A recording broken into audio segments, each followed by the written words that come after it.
পবিত্র রমজানুল মুবারকের উসিলায় এই পবিত্র মাহফিলের উসিলায় আমরা সিলেটের গোলাপগঞ্জের নিমা দলে যুক্তরাষ্ট্র প্রবাসী পরিবারের অর্থায়নে নবনির্মিত শফিকুল হক মুসলিম সেন্টারে দোয়া ও ইফতার মাহফিল অনুষ্ঠিত হয়েছে।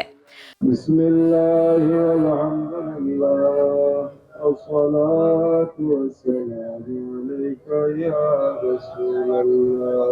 শনিবার 23 মার্চ বিকালে শফিকুল হক মুসলিম সেন্টার প্রাঙ্গণে এই অনুষ্ঠান আয়োজন করা হয়।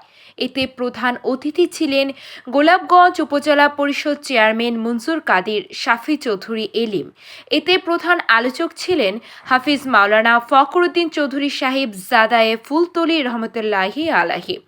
বিশেষ অতিথি ছিলেন বাংলাদেশ সংবাদ সংস্থা বাসসের ব্যুরো চিফ বিশিষ্ট সাংবাদিক মকসুদ আহমদ মকসুদ, সরকারি এমসি একাডেমি গোলাপগঞ্জের সাবেক অধ্যক্ষ মনসুর আহমেদ চৌধুরী কয়েস।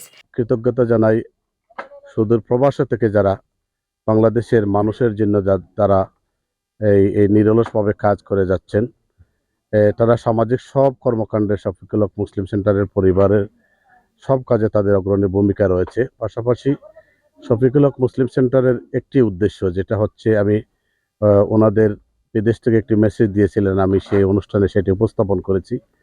ওনাদের মায়ের একটি চিন্তা চেতনা যে একটি এতিম মাদ্রাসা এবং কিন্ডারগার্টেন সহ দিনী শিক্ষা প্রতিষ্ঠানের একটি কার্যক্রম পরিচালনার জন্য ওনাদের একটি লক্ষ্য এবং উদ্দেশ্য, এটাই ওনাদের মূল চিন্তা এবং চেতনা।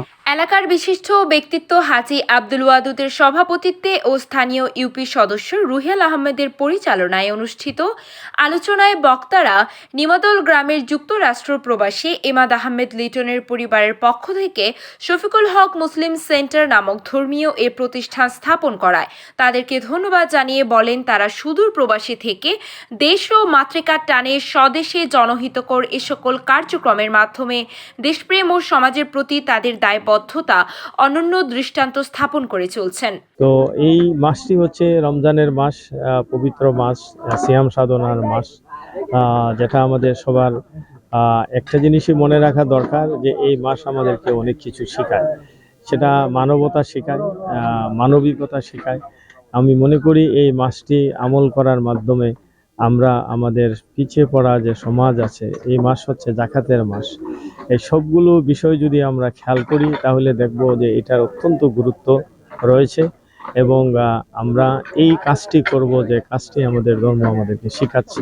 কার্যক্রমের প্রতি সম্মান সমর্থন জানিয়ে এটাকে এগিয়ে নিতে তারা সব ধরনের সহযোগিতা প্রদানের প্রতিশ্রুতি ব্যক্ত করেন। পরে সেখানে সকলের কল্যাণ কামনা করে মিলাদ, দোয়া ও ইফতার মাহফিল অনুষ্ঠিত হয়।